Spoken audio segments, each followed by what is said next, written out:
Police जानकारी का आदान प्रदान करते समय जमीन पर पड़े छोटे कार्ड को देखकर फांगमो की सफाई के लिए उसे उठा लेती है।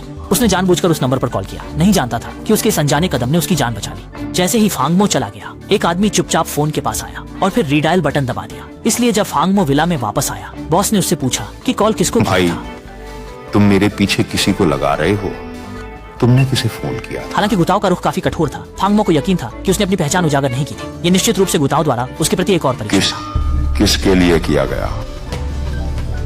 लड़की को फोन करके एक लड़की के लिए ये छोटी सी बात माफी मांगना अजीब लगा। और जब गुताओ ने देखा कि फांगमो ने कोई गलती नहीं की, तो वह मुस्कुराकर सोफे पर वापस आ गया। अगले दिन गुताओ ने हमला करने की तैयारी की। वह विशेष रूप से फांगमो को साथ लेकर आया था ताकि वह उसे दुनिया दिखा सके। इस बार व्यापार का स्थान सब्जी बाजार में चुना गया था। उस समय कुइशिया एक बैग में आटा लेकर सामान देखने सड़क पर गई थी, लेकिन गुताओ और फांगमो बाहर इंतजार कर रहे थे। वे कभी नहीं सोच सकते थे कि पुलिस पहले ही इस डील के बारे में जान चुकी है और उन्होंने प्लेन कपड़ों में पुलिस को पीछा करने के लिए भेज दिया। क्लासमेट, मुझे लगता है कि कुछ सही नहीं है। बस उसके पीछे चलने वाले व्यक्ति को। उस समय बहुत सारे पुलिस अधिकारी तेजी से सब्जी बाजार में घुसे, तैयार होकर वहाँ ड्रग डीलरों को एक जाल में फंसाने के लिए। और नाइट नहीं जानता था कि वह पहले से ही पुलिस के जाल में फंस चुका था। वह खरीदार से मिलने की तैयारी कर रहा था जब आसपास के सादे कपड़े पहने पुलिसकर्मी पहले ही उपस्थित हो चुके थे। उस नाजुक क्षण में फांगमो समय पर प्रकट होकर पुलिस की नजरें बिगाड़ तुम देती माफी क्यों मांग रहे हो? अगर तुम माफी मांग लो तो तुम क्या कर सकते हो? अगर टक्कर हो जाए तो क्षितिज क्या ने होगा? तुरंत पहचान लिया कि यह पुलिस का जाल था, इसलिए वह बिना कुछ कहे भागने लगे और लक्ष्य प्राप्त कर चुके व्यक्ति ने भी जल्दी से छोड़ दिया।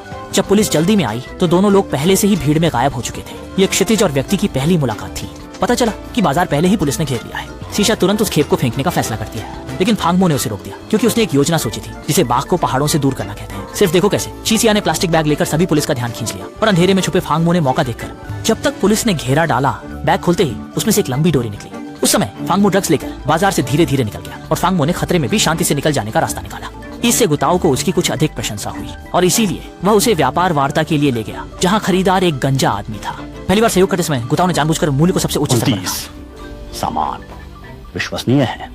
इस उम्र में अगर माल अच्छा है तो बिक्री कोई समस्या नहीं। सोचा नहीं था कि विपक्षी सीधे सहमत हो जाएगा और वह भी मौके पर ही एक डिपॉजिट देगा, लेकिन गंजे की इतनी बड़ी दरियादिली और उत्साह को देखते हुए यही सच्ची मेहरबानी है। हालांकि गुताओ को कुछ गलत लगता है, इसलिए वह अपने साथियों के साथ रात भर गांव की ओर लौटता है। नहीं जानते थे कि वे अभी अभी गए थे। 3 कारें तुरंत पीछे लग गईं। जैसा कि उम्मीद थी, गुताओ की कार ज्यादा दूर नहीं गई थी कि उसने पाया कि टायर पंचर हो गया था और फांगमो ने देखा कि जमीन पर कीलें बिखरी हुई थी। उसे एहसास हुआ कि आज रात शुभ कम अशुभ ज्यादा है। जब कुछ लोग रणनीति पर चर्चा कर रहे थे, तभी उन्होंने पाया कि पीछे कोई गाड़ी उनका पीछा कर रही है, इसलिए वे जल्दी से जंगल की गहराई में भाग गए। उस समय गंजे ने अपने कई साथियों के साथ खोज शुरू की और निर्देश दिया कि उन्हें जीवित छोड़ना है। जैसे ही गंजे लोग नजदीक आते दिखाई दिए, रेगिस्तान में मजबूत ने फैसला किया कि वह खुद उन्हें दूर ले आओगे? जाएगा। आप पहले जाओ, मैं यहाँ रुकूंगा। तुम्हें कड़ी मेहनत करनी चाहिए। कौन मेरे कपड़ों को पसंद करेगा?